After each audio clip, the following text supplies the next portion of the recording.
All right, so who am I speaking to? Big mind. Okay, good. So, as big mind, then, I'd just like to ask you, how big are you? Just take a minute. Just take a minute.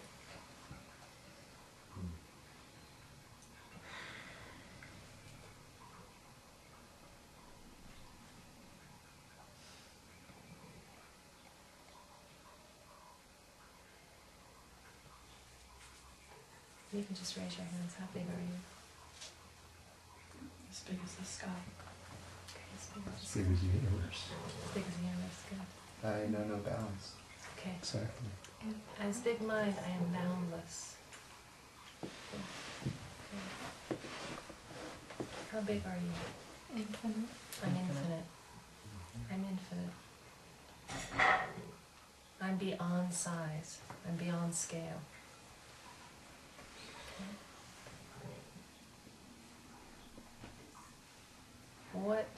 Where are your limits? I have no limits. I'm beyond limits. Okay. What do you embrace? Everything. Everything. Okay. I embrace everything. Right. Well, let's look at this really carefully then. As big mind, I am beyond limits. I embrace all things. What then are all things to you? Me. They're me. I feel some resistance to looking out of Mare's eyes because it feels limited. Sure. It's a lot easier to be Yeah, sure. in myself than big mind. Yeah, sure. So, who am I speaking to? Big mind. Okay, so as big mind, I'm not limited to Mare's perspectives. And there's a freedom and there's an expansiveness to me that she doesn't have. Okay? Yeah. As big mind, I'm experiencing trouble dropping my awareness. Mm-hmm. Like I have this big breadth, kind of Mm-hmm. 180 degrees. Great. How about 360? I'm having trouble with that, and Okay. like kind of pulling down full awareness. Okay, so who am I speaking to? Big mind. Okay, so as big mind, how big are you? I'm balanced. Okay, good. As big mind, do you include all of that which is beyond Tom's awareness? Now I do. Okay, good. All right. When were you born? Always been alive. Okay, when were you born? As big mind, when were you born?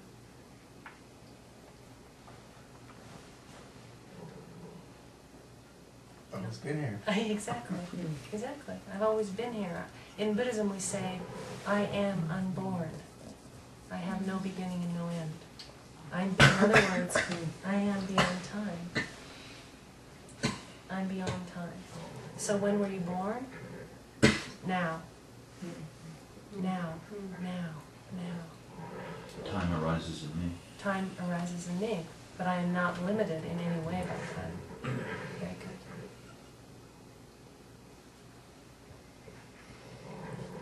What do you need? Nothing. Nothing. But she does. Pearl has all kinds of needs. But I'm big minded. Exactly. So how could I need something when everything is me? That's right. Yeah, very good. Very good. Okay. What do you fear? Everything. Everything? Everything. As a big mind, do you fear? Oh, fear. Yeah. I thought you said feel. What do you fear? Nothing. No. When will you end? This will illuminate this a little bit more clearly. When will you end? Never. Well, I have no beginning and I have no ending. So therefore, can you say that you're indestructible? Sure. I'm not sure Oh, that's, I'm not sure that's meaningful because it assumes the quality of destructibility. Precisely, exactly. And where does fear arise? Within the quality of destructibility, which is perfectly appropriate. But I'm beyond that. I include it and I'm beyond it. All right, so the self comes and goes. So Pam, I'd like to show you the place that doesn't come and go.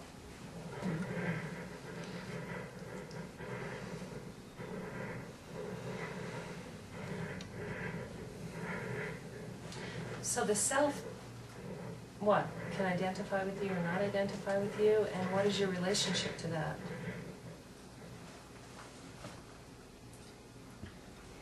The self is an infinitesimal part of me. Precisely. I feel very patient with the self. Yeah, totally. Absolutely. But let me ask this question. She doesn't always get it. She doesn't get it, or her awareness gets obscured, or she gets busy. Yeah? But I think Well, where could you go?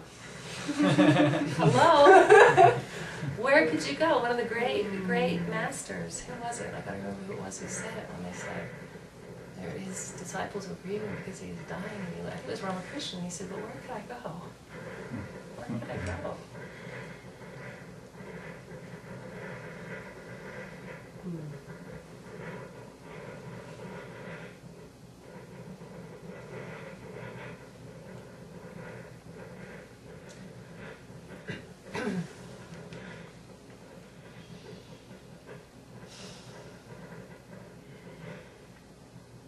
I kind of feel that part of me, but I don't.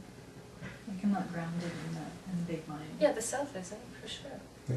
Yeah, the self's not, because we should really notice this, because this is the thing, that the self longs to be you, right? Because something very subtle happens, and this is important. When the self identifies as you, let's just really look at this closely, what happens? The self disappears. Yes. Now, does the self like to disappear? No. In fact, one of the reasons my teacher teaches this is because in traditional Zen training, or you sit on your cushion, and the old Zen masters, the Japanese masters, they walk around and they say, "Die on your cushion." And they're really saying, like, kill the ego. Well, what happens when you attack the ego? They resist. The ego gets stronger, Mm. right? The ego has no interest in dying, right? But when the self just kind of shifts a little, relaxes, and opens as you, and just notice what happens to the identification of the self. I don't know, goes somewhere, I don't know, disappears. So Well, the it's not self, necessary. It's not important. it's not, You just absolutely. find out that it's not necessary to always have a Absolutely. self. So it's not- Absolutely. For functioning and living. That's right. There's certain activities that it's Right. helpful, and other ones it's just not. Absolutely, Oh. but which perspective are we most enculturated, habituated to take? Self. Perspective of the self. Okay, fair enough, right? So it's not a matter of capacity, it's a matter of habit. Because everyone, this is your original face. This is what we call in Zen your true nature. But it's a question of practice. So Erin, allow me to speak to the self for just a moment. Okay. So who am I speaking to? The self. Okay, so I heard you say something a few minutes ago that was really important. What you said is, I have an intuition about this, and I can feel it, but I'm just not used to it, right? Is that fair? Yeah, it's always kind of a little out of grasp. Yeah, a little bit out of grasp. It feels a little other than me, Mhm. for sure, right? I have ideas about what it is. Yeah, well, for sure. Here's the important point, too. If you can tolerate this teaching while you're in big mind, because you probably just really don't give a shit about all the stuff I'm saying right now. That's big mind, shut up. Just shut the fuck up. Yeah, I so shouldn't what? swear. I'm trying to quit swearing in the teaching.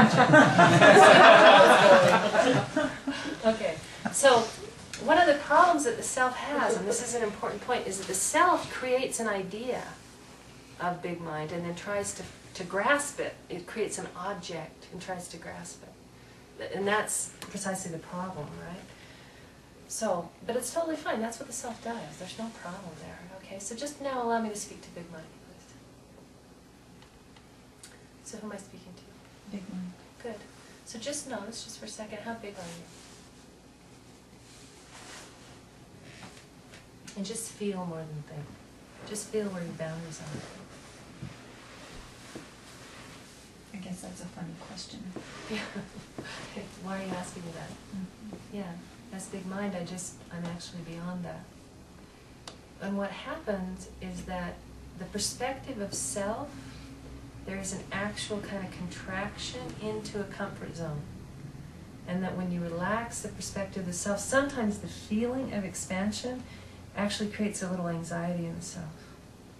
But the more you get used to it, the more you just relax, it's fine. It's just what it is.